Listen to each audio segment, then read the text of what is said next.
जय हिंद साथियों, पिछले कुछ दिनों से हम लोग ये देख रहे हैं कि समाज में एक नफरत फैलाने का कारोबार चल रहा है और पूरे समाज को नफरत की आग में लगातार झोंकने की कोशिश हो रही है। किसी भी घटना को हिंदू मुसलमान के दायरे में लेकर देखना, किसी भी घटना में हिंदू मुसलमान का एंगल खोजना, किसी भी घटना में नफरत फैलाने का कारोबार शुरू कर देना, ये एक चलन हो गया है। मैं समझता हूं कि पिछले कई वर्षों से, और अब वो शायद एक भयावह रूप लेता जा रहा है। हमने देखा कि भाई मॉब लिंचिंग की भी घटनाएं इस देश में हुई, और अभी पालघर में जो मॉब लिंचिंग की घटना हुई जिसमें 2 साधुओं की जान ले ली गई, वो एक हिंसक भीड़ थी और उस हिंसक भीड़ ने 2 साधुओं पे हमला करके उनकी जान ले ली।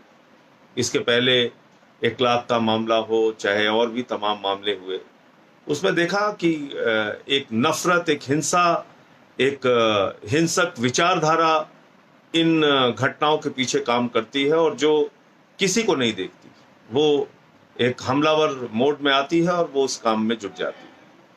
लेकिन इन सब के पीछे मैं पिछले कई दिनों से सोच रहा हूं कि क्या ये एक दिन में सब कुछ हो गया? क्या ये आज जो परिस्थितियां हम लोगों को देखने को मिल रही हैं, जिस तरह से मीडिया के जरिए नफरत परोसी जा रही है, जिस तरह से खुलेआम मीडिया चैनल्स पे बैठ के, टीवी पे बैठ के एंकर्स भड़काने का काम करते हैं, 2 प्रवक्ताओं को आपस में लड़ाने का काम करते हैं और उस पर फिर गाली गलौज शुरू हो जाती है, फिर एक तरफ एक भक्तों की टीम लगती है, फिर उनके जवाब में कोई टीम लगती है। ये सब कुछ सोशल मीडिया पे और टीवी पे जो एक नफरत परोसा जा रहा है, कहीं ना कहीं ये उसकी वजह से है कि आज समाज बढ़ता जा रहा है और समाज में आज नफरत का विचार वो बहुत तेजी के साथ फैल रहा है। और हमें याद रखना होगा, हमको बिल्कुल एक एक अपनी विरासत को याद रखना पड़ेगा। हम राष्ट्रपिता महात्मा गांधी के देश में रहते हैं। वो राष्ट्रपिता महात्मा गांधी जिनको अहिंसा का पुजारी कहा जाता है, वो राष्ट्रपिता महात्मा गांधी जिन्होंने अहिंसा के माध्यम से गोरे अंग्रेजों से इस देश को आजाद कराया, वो राष्ट्रपिता महात्मा गांधी जिन्होंने आजादी का आंदोलन नॉन वायलेंस, अहिंसा के जरिए चलाकर पूरे देश से उन अंग्रेजों को खदेड़ा जिनका सूरज नहीं डूबता था। और ज्यादा पुरानी बात नहीं है, अगर आप 74 के आंदोलन को याद करें, लोकनायक जयप्रकाश नारायण जी के आंदोलन को, तो उन्होंने भी नारा दिया था, मारेंगे नहीं लेकिन मानेंगे नहीं। यानी सत्ता के खिलाफ जो लोकनायक जयप्रकाश नारायण का आंदोलन था, वो भी अहिंसा का आंदोलन था कि लाठी खा लेंगे, मार खा लेंगे, सत्ता का उत्पीड़न बर्दाश्त कर लेंगे, जेल चले जाएंगे, लेकिन मारेंगे नहीं।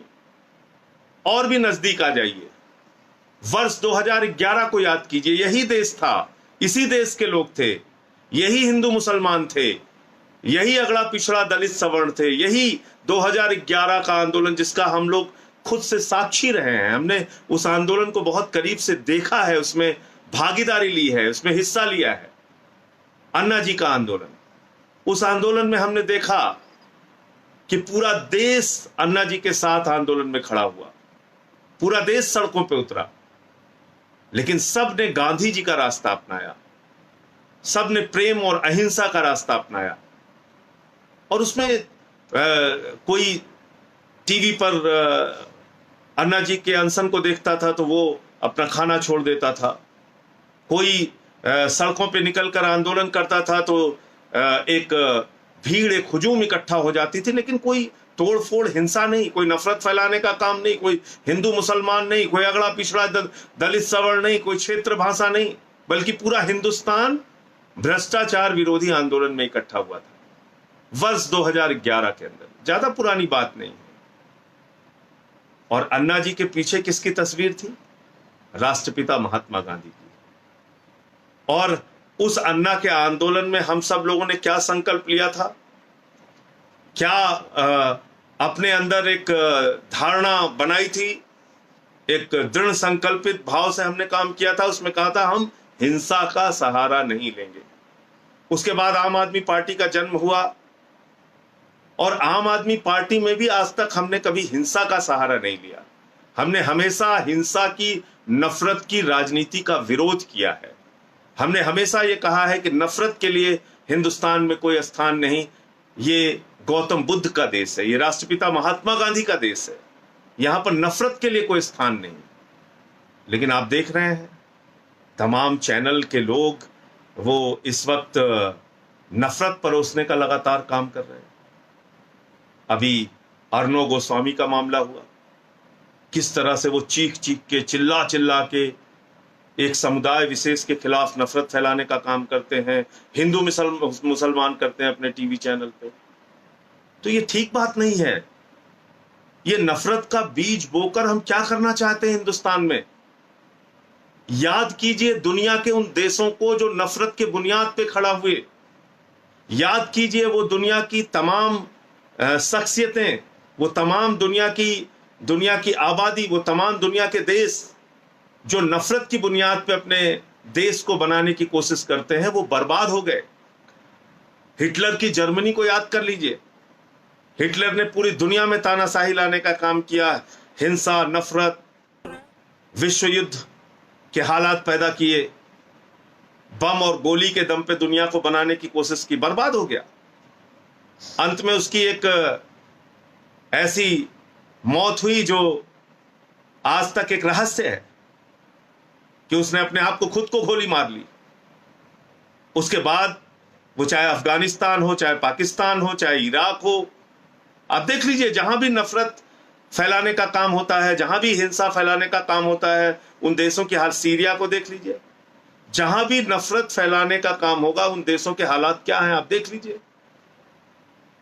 और कल मैं रवांडा के इतिहास को पढ़ रहा था, अफ्रीका का एक देश रवांडा, और ज्यादा पुरानी बात नहीं है, 1994 में वहां रेडियो के माध्यम से लगातार तुत्सीस के खिलाफ, वहां पे दो समुदाय थे, एक हुत्तू एक तुत्सी, हुत्तू और तुत्सी दोनों आदिवासी समुदाय हैं रवांडा में, और उन दोनों के खिलाफ लगातार नफरत फैलाने का कारोबार चलता रहा। और उसमें सबसे बड़ी भूमिका रेडियो की थी, सबसे बड़ी भूमिका रवांडा में चलने वाले मीडिया की थी। यूनाइटेड नेशन भी कुछ नहीं कर पाया, दुनिया के तमाम ताकतवर देश भी कुछ नहीं कर पाए। रेडियो पे खुलेआम अपील होती थी, तुत्सीस को मारो, तुत्सीस को मारो, अगर कोई दिखे तुम्हारे बगल तो उनकी हत्या कर दो। इस प्रकार का आह्वान होता था मीडिया के माध्यम से। और हुआ क्या रवांडा में 1994 में, जहां पे यूएन की सिक्योरिटी फोर्सेस भी थी, जहां पे संयुक्त राष्ट्र संघ भी मौजूद था, दुनिया के तमाम यूरोप के देश मौजूद थे। 8 लाख लोग उस बड़े नरसंहार में मारे गए। 8 लाख लोग, राष्ट्रपति मार दिया गया, प्रधानमंत्री मार दिया गया। ऐसा हिंसक समाज बना, किसी ने किसी की नहीं सुनी, एक दूसरे के कत्लेआम में जुट गए। हम कैसा देश बनाना चाहते हैं? हम हिंदुस्तान को रवांडा बनाना चाहते हैं? हम हिंदुस्तान को अफगानिस्तान के रास्ते पे ले जाना चाहते हैं? हम हिंदुस्तान को नफरत की बुनियाद पे बनाना चाहते हैं, उस गांधी के देश को जिसने हमें प्रेम और अहिंसा की शिक्षा दी? उस गौतम बुद्ध के संदेश को हम भूल गए क्या, जिन्होंने कहा घृणा घृणा से नहीं, प्रेम से खत्म होती है, मोहब्बत से खत्म होती है, इंसानियत से, भाईचारे से खत्म होती है। और हम अहिंसा के विचारों को भूल के, हम प्रेम भाईचारे के विचारों को भूल के, धर्मनिरपेक्षता के विचारों को भूल के, वसुधैव कुटुंबकम की जो हमारी विचारधारा है उसको भूल के हम आज एक दूसरे के खिलाफ नफरत फैलाने में लगे हुए हैं। ऐसे कोरोना के संकट के समय में, कोरोना का संकट जिससे पूरी दुनिया जूझ रही है, पूरा हिंदुस्तान जूझ रहा है, हर आदमी डरा हुआ है, भयभीत है, ऐसे समय में भी हम लोग नफरत फैलाने में लगे हुए हैं। एक दूसरे से के खिलाफ कितने आग उगल सकते हैं इस काम में लगे हुए हैं। आपसे निवेदन है, विनती है, हाथ जोड़कर प्रार्थना है, ये मत कीजिए। और इस सब के पीछे विचार कहीं ना कहीं जिम्मेदार होता है, सोच कहीं ना कहीं जिम्मेदार होती है। समाज का नेतृत्व, लोकतंत्र के जो 4 स्तंभ हैं वो क्या संदेश दे रहे हैं, ये कहीं ना कहीं बहुत महत्वपूर्ण होता है। यही देश था, मैंने कहा 2011 याद कर लीजिए, यही देश गांधी के रास्ते पर चला, अहिंसा के रास्ते पर चला, और यही देश आज 2020 आते आते हम कभी मॉब लिंचिंग के बारे में सुनते हैं, कभी हम दंगे फसाद के बारे में देखते हैं कि एक दूसरे के खिलाफ किस तरह से लोग हिंसक हो गए हैं, मारने काटने पे उतर आए हैं। तो इसलिए कृपा करके नफरत के समाचार सुनना बंद कर दीजिए, नफरत के जाल में फंसना बंद कर दीजिए, ज्यादा से ज्यादा गांधी के संदेशों को, क्योंकि अब तो सोशल मीडिया भी बहुत पावरफुल हो गया है। हर आदमी से अपील है गांधी के विचारों को, भाईचारे के विचारों को, एकता के, प्रेम के संदेश को, भगवान गौतम बुद्ध के संदेश को, ऐसे संदेश जिससे समाज में शांति और अमन कायम हो। आज मैं एक छोटी सी कहानी पढ़ रहा था और उसमें उसका वीडियो भी फिर मैंने लगाया ढूंढ के, और उस कहानी में यह कहा गया है कि भाई उम्मीद का दिया जरूर जलते रहना चाहिए। ये उम्मीद का दिया अगर जलता रहेगा तो वो दिया भाईचारे के, प्रेम के, अहिंसा के, एकता के दिए को जलाता रहेगा और समाज को संगठित रखेगा, एकजुट रखेगा। हिंदुस्तान खूबसूरत इसलिए है क्योंकि यहाँ अलग अलग रंग के फूल एक साथ रहते हैं।